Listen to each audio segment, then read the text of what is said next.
On your Friday episode of Locked On Raptors, there's a sicko in our midst.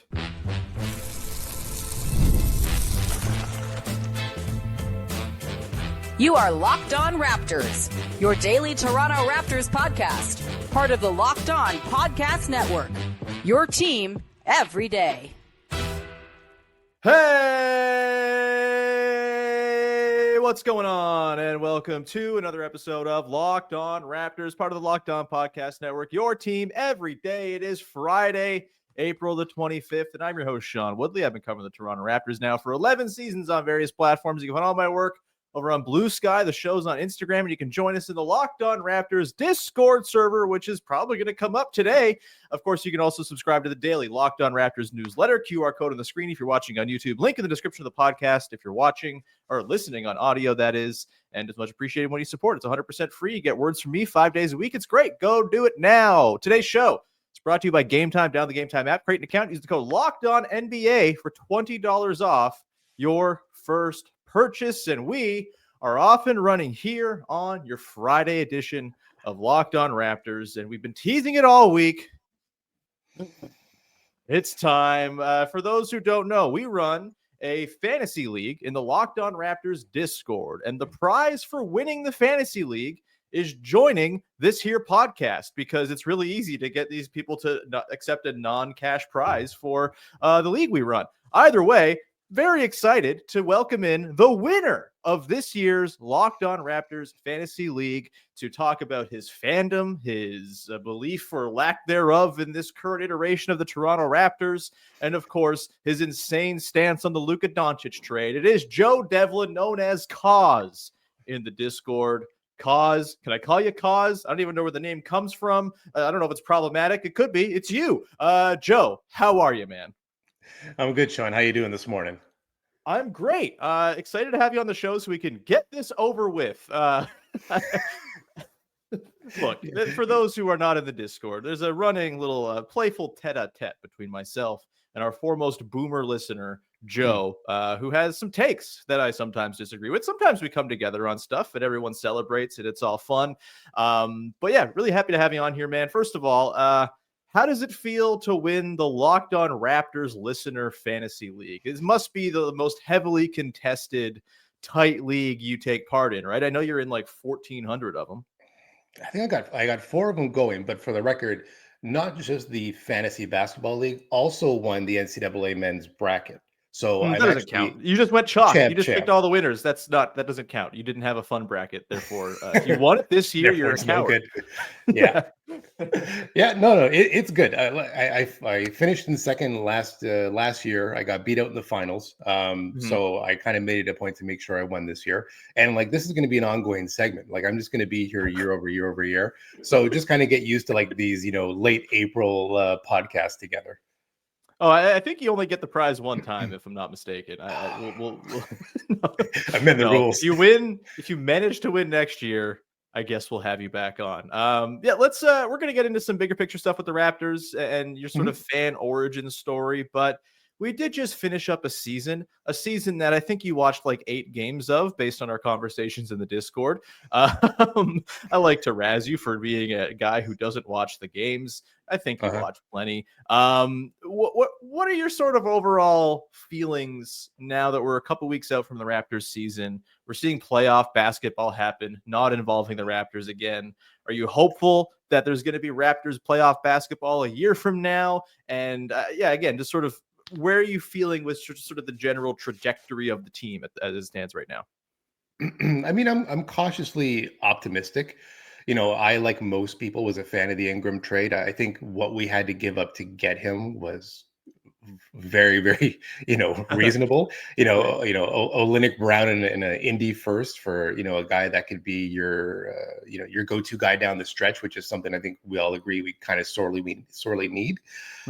So, I mean, I think we're in a pretty good spot. I love the addition of Ingram also because it kind of slots everyone back into what position they should be playing. You get RJ back down to the 2.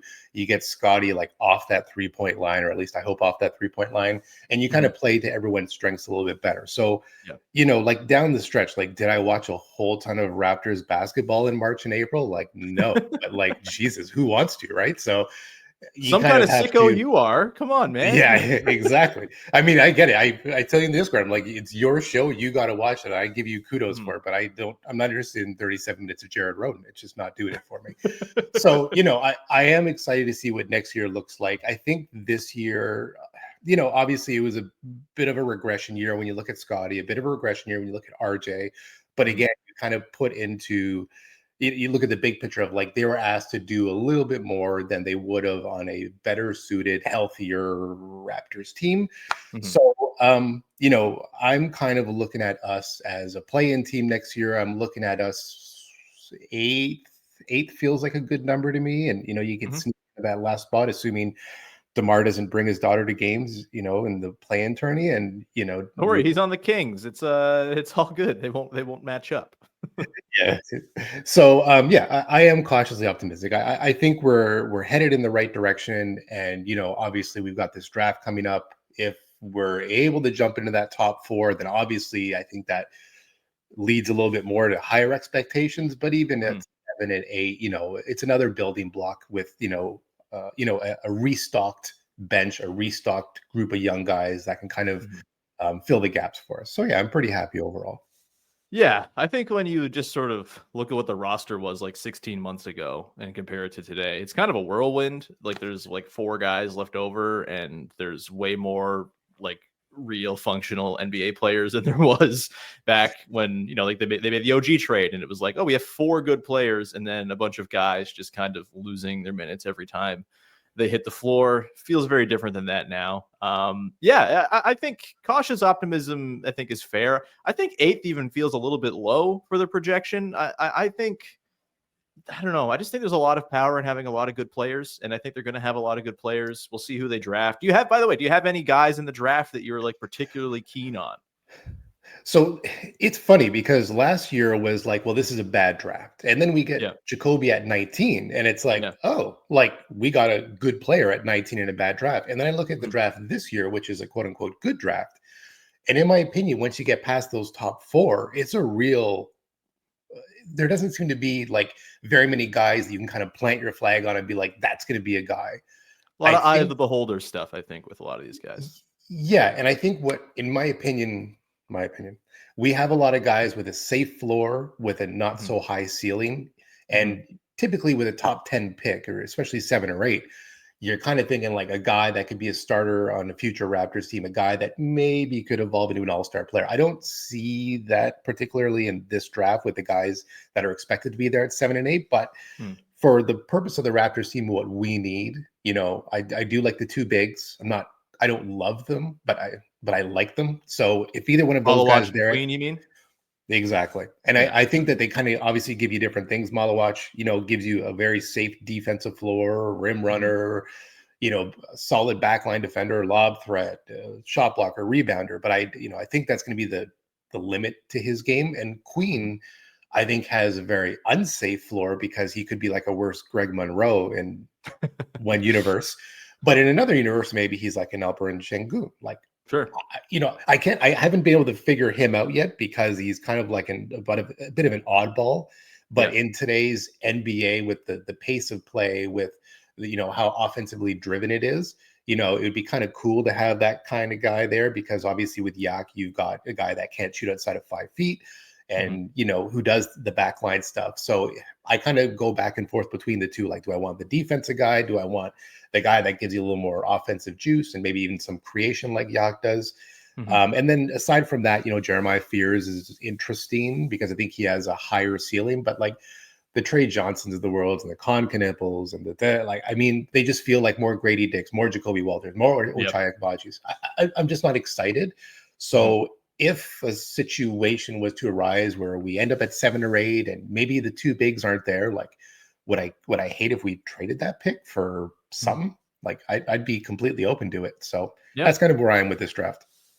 Yeah, I think you could probably, just because, I don't know, the pick market got broken by the Mikal Bridges trade, and I had no idea like what picks are worth anymore. And the league, because all the picks are owned by like 4 teams, I think the market is all out of whack. I do wonder, like, could you get something kind of nice with that pick? Plus, you attach to RJ's salary, maybe throw in a guy to sweeten it. they need some help in the front court. Like a spacing big would be sweet. Those are really hard to find. It's why I'm very into Malawatch, because I do think there's, if the shooting upside will take years to bring along, but I think he's got some nice touch. And I think even if it doesn't come around, he's going to be a solid NBA player just because of the size and the defensive floor that you talked about. I think he's maybe got more upside than you're giving him credit for, just because I think someone of that defensive capability kind of on its own, it kind of gives you a high floor as a defense. And if you have a guy who can be like a perennial all defense guy, which I think he can be if things really hit, that to me is upside. It's just not sexy offensive upside. But I'm excited that they have a pick high. I wrote about this in the newsletter last week. Like, just Masai Ujiri having a pick in the top 10 feels like something that's going to produce something interesting, whether it's a player or, like you mentioned, like, an opportunistic trade where they flip it for something that really helps their team. We're going to come back on the other side here, because I want to get into, your origins as a fan. You've been around a while, 75 years roughly. We'll get into what your middle age has been like as the Toronto Raptors have existed throughout it, coming up on the other side, and maybe get into some of your favorite dudes of yore. We'll do that in just one sec. Today's show is brought to you by our friends over at Monarch Money. Ever check your bank account and wonder, where did all my money go between dining out, online shopping, and entertainment? It's easy to lose track. That's where Monarch Money comes in, your personal CFO, giving you full visibility and control over your finances. Monarch Money isn't just a budgeting app. It's a complete financial command center. You can track all your accounts, investments, and spending in one place, so you stop just managing your money and start building wealth. I've talked about it before. I have a weird situation because I'm a freelancer who works for a company that's based in a different country. And so I have multiple accounts, cross-border stuff, and it's all a big headache to manage, especially because I have like a mortgage account with my wife. And it'd be really lovely to have a tool where I can just put all my accounts in one spot and see where all my money's at any given time. Monarch Money provides me that tool. Take control of your finances with Monarch Money. Use code LOCKEDONNBA at monarchmoney.com for 50% off your first year. That's monarchmoney.com, code LOCKEDONNBA for half off your first year. Back at it here with Joe Devlin, one of the sickos from the Locked On Raptors Discord, which of course you can join. The link in the description of the podcast. Come be part of our listener community. You get to be part of mailbags. You get to listen to what I have to say about hockey and stuff. It's a great time. Joe, I don't know if you have a testimonial of how good the Discord is, but it's when it comes to places to talk about the Raptors on the internet, it has its moments, but I think it's generally one of the better ones you'll find. Yeah, I mean, if you are into Davion Mitchell coverage, that's the place for you. No, it's a good spot. I've been in the Discord now for I think about a year and a half to 2 years. Mm-hmm. I will say it's one of the more rational places to have a conversation, because most social media sites are just an absolute tire fire. Mm-hmm. So being able to talk to other Raptor fans that are as engaged as you are and as are knowledgeable about the sport as you are is great, because trying to do that on most other sites is just not so. Are you telling me that other websites not so good these days? Shocking. The health site, yeah, it's not great. Yeah, haven't been on there in months, and I have not missed it for 1 second. All right, let's get to your origin stories as a fan here, Joe. I joke when I say you're 75. Your takes are just the takes of a 75-year-old guy. It's all right. Absolutely. How far back does your fandom go? I guess if we're gonna go true origin story, do you remember the moment, the game, the day, whatever it was, where it kind of got its hooks into you and you were just like, all right, being a Raptors fan is a thing I do. One day I'm going to go on to join a Discord about it. Yeah, I mean, my origin story predates the Raptors. So I actually I know.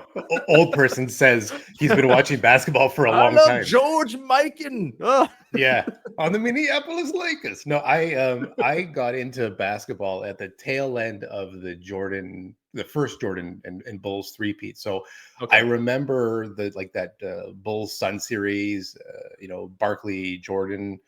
So that would have been, I guess, 93, 94. So I kind of got into basketball I'd say months before it was announced the Raptors were going to have a franchise. So it kind of fell into place real nicely.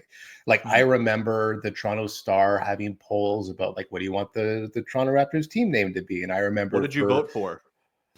God, now that's a good question. That I don't remember, but I will tell you that I was sure we were going to be called the Toronto Towers back in 93, 94 before they named the team. And when they got called the Raptors, I'm like, that's kind of dumb, but it's like, it's not the Toronto Towers, which is dumber. So I'm like, I'll take that. It's just the Raptors and the connection to Toronto dinosaur. I didn't get, like, there were all sorts of running jokes like, oh, you guys are old, you're going to be extinct soon. The Grizz got, shut down, and then everyone thought the same would happen to Toronto. So right. That's kind of the By the beginning. way, before we carry on, the team names, the final 10 options in that poll were the Beavers, the Bobcats, the Dragons, the Grizzlies, the Hogs, the Scorpions, the T-Rex, the Tarantulas, the Terriers, and the Raptors. We did an episode with Katie Heindel during COVID, the most COVID episode possible, where we did alternate history had they picked any of these team names. So yeah, I don't know if any of those come back to you as like, oh yeah, that's the one I voted for. Surely, Scorpions. God. No, now that you name the names, like I do remember the names. I don't remember what I was leaning towards at that time, but by going through that list, I mean, there's no real winners that we, passed over in order to get the Raptors name. So I'm happy with where we landed. Yeah. But yeah, I mean, I remember booing Damon Stoudemire at the draft, like all these other losers in Toronto, like, we won Ed O'Bannon, he just won the title, right? And of course, then he makes us all eat crow, and that's great. You wanted Ed O'Bannon because he's a labor hero, okay? It's understandable. I get it. I wanted Ed O'Bannon because I knew nothing about college basketball, and everyone's like, Ed O'Bannon's the guy, and I'm like, that sounds reasonable to me. Let's get on, let's get on that train. But it's so hard for like anyone who was around watching Raptors basketball in the 90s will understand what I'm talking about. Like, nobody cared about the Raptors pre-Vince Carter. No one understood the rules. Like, I know the Raptors kind of put out specials about this, explaining how Vince brought basketball to the city. Like, you don't understand, like, a shooting foul, like, fans would be like, that's not a foul. There's no blood. He's not on the ground. Like that. Like, it blew everyone's mind, like, how the game was run. But because of that, it was easy to get tickets to games. You could get tickets from Shoppers Drug Mart. You'd go into a Shoppers Drug Mart. You'd buy tickets on the day of. You go to the game. You're in the worst possible arena possible for basketball. You're at the Sky Dome looking down at like a 90-degree angle. You can see the top of players' heads. Like, it was horrendous. But it was a lot of fun in those early years. And then, obviously you have the draft day trade with Vince, and then that blew everything up. Obviously some phenomenal years. And then obviously the follow-up from the Vince trade. I was at the Vince return game in Toronto when he came back with the Nets. I may have had a sign or two confiscated by security, not before I got it into the building. And I was in the Toronto Star with the sign. I won't say what it said, but that was about the most raucous atmosphere I think I've ever heard. And then, you kind of fast forward, you have those Dyer, Bosch, Bargnani seasons that were just an absolute hellhole. But the Raptors, Jermaine O'Neal, man, Twin Towers is definitely going to work. They're basically the Spurs. Yeah, exactly. We'll just copy the Spurs. The talent is, it's negligible. Yeah. But we made it through those years. The tickets were really cheap. I was going to 10 games a year for about 4 years during that span. So I did get to see some good basketball. But obviously, you fast forward, it really starts with the Kyle and DeMar era and ushering that in, getting Rudy Gay out, and then the build from there. And actually, I have it here. I was at this many Raptor playoff games. Wow. For those listening, it's a stack of about a dozen t-shirts. 9 I got here. 9 t-shirts. So, damn. Wow. Yeah. So that would have been the Vince, sorry, not the Vince. That would have been the Kyle DeMar era. So this is 2014, 2015 up until 2018. That 2016 run, especially, where we went to the Eastern semis against the Cavs. I was there for the Heat game 7. I was there for one of the Pacer games. I was there for the Cavs game 4. All wins. Like, probably the best time I've ever had, in the building as a Raptors fan. And then, 2018, when it all started falling apart, I was championing for some sort of change. And, Messiah made all of our dreams come true, and in comes Kawhi. And he sure did. That guy, pretty good. Yeah. So that's the lengthy history right there. Yeah. Let's go to game 4, 2016 against the Cavs. I think going through that Kyle DeMar, I think that's the best game of the Kyle DeMar era, because it was like game 3. I believe the Cavs were super hungover. That was like the whole sort of mythos behind that game. And like, they didn't really put the foot on the gas. Game 4, like they took the Cavs' best shot. What were your feelings, particularly in the fourth quarter, when you have LeBron, I want to say Matthew Dellavedova, Channing Frye, who was the other guys on the floor? I think Richard Jefferson was out there, maybe Kevin Love, this like LeBron and bench crew running the exact same play like 10 times in a row, with the Raptors like defending with just like their fingers barely hanging on to scrape by enough possessions. They got scored on a ton, and then Kyle and DeMar just cooked them at the other end. Take me through your memories of that game in particular, because that one to me stands out as like the one time the Raptors took LeBron's best shot and took it on the chin and punched right back. Yeah, I was at the game with a buddy of mine, and like our feeling before the game even started was like, we won game 3. Like, are we going to win this game? Like, we were almost like, oh, we came to the wrong game. We should have been here for game 3, right? Because we were like, okay, the Cavs are going to really try and like clobber us over the head this game. And I just, again, like this is like the worst possible, not the worst, but one of the worst possible times to be a Raptors playoff fan. Like, you have all this PTSD running through your head. Like, the bottom's going to fall out at some point in the fourth quarter. LeBron's going to go nuts. We're not going to be able to make a shot, and it's all going to fall apart. So a lot of I just remember around that time. Yeah.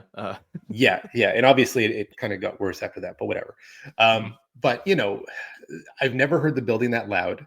I've never seen that many people into the games. Me and my friend, I wish I still had it. I'd show it. We had giant LeBron cutout heads, and I'm not joking you. It was wider than I could fit on the screen. And all the fans were trying to get us, the camera guys, to point at us. They refused to put us on camera during the broadcast. I don't know what happened, but they must have got something from TSN, or like, don't put this on the air, whatever.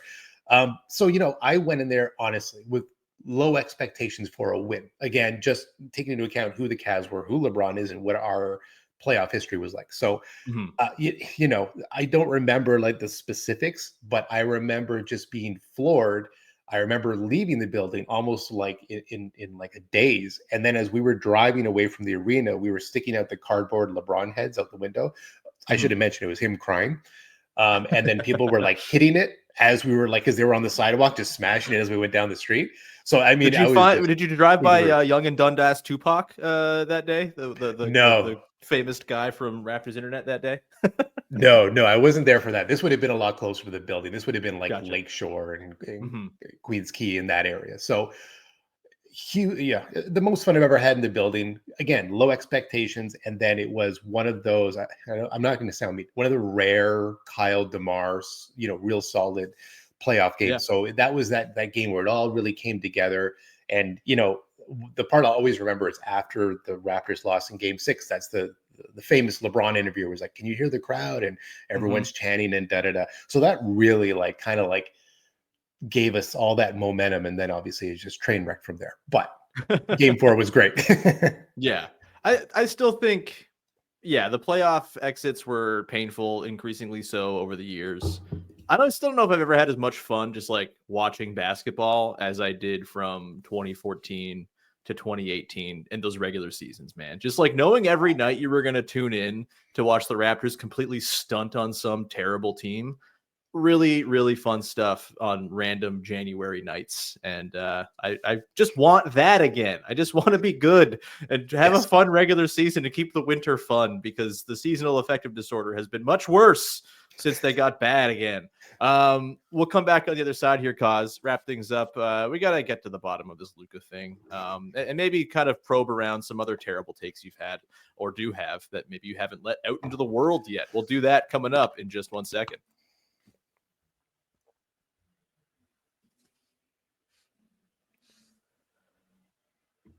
Wrapping things up here on your Friday edition of Locked On Raptors with one of the sickos, Joe Devlin, Cause from the Locked On Raptors Discord server, the winner of the Locked On Raptors Fantasy League. If you want to be on this show next year, join the Discord and then get in the damn Fantasy League. It's a fun league. I go 500 every year. I'm just there. I'm mostly just like a vibes guy who finishes 11th.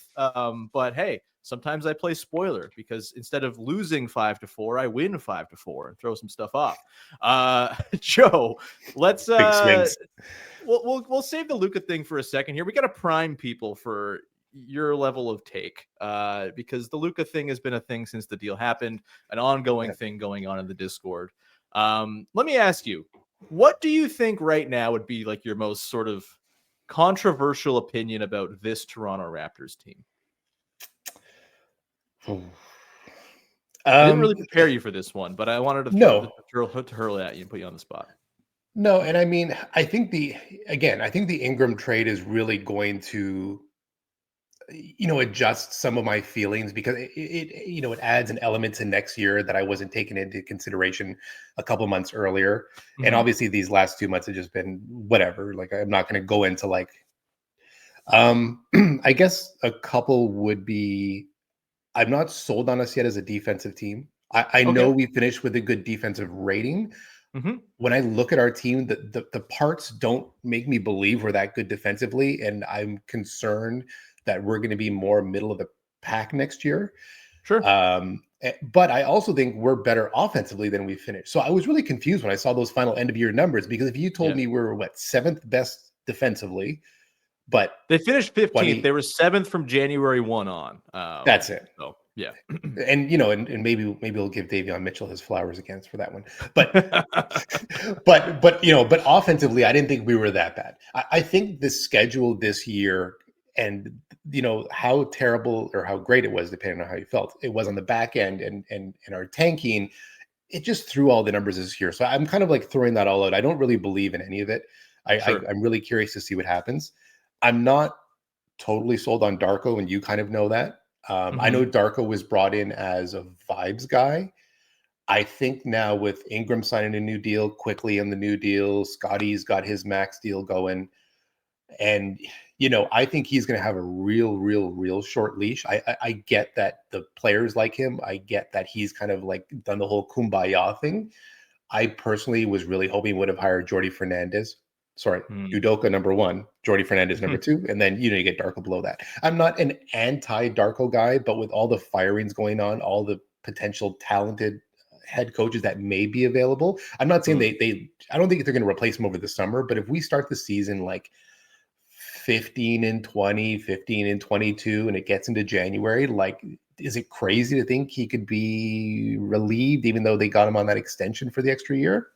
Yeah, I think it's crazy. I think this is one of your crazier takes. I think everything they've said has been, we love this guy. We fully believe in this guy. And I don't think they're going to not give, like, they gave him 2 years of a turd burger of a team and situation to deal with. I don't think they're going to pull the chute if the first half of his first year of actually kind of hitting the ground running doesn't go super well.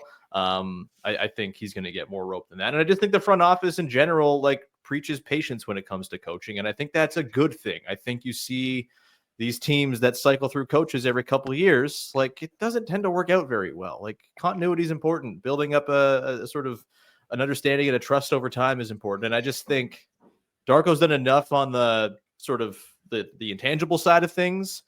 And he also does a lot of interesting stuff schematically and tactically that I think he's going to get well more than a year of run here. If it goes into, if they really stink for all of next year, maybe next summer they look at something. I don't think they're going to move on from a midseason. I think you're insane. Let's get to another thing you're insane about. And again, I still haven't figured out if you're serious or if you're a troll.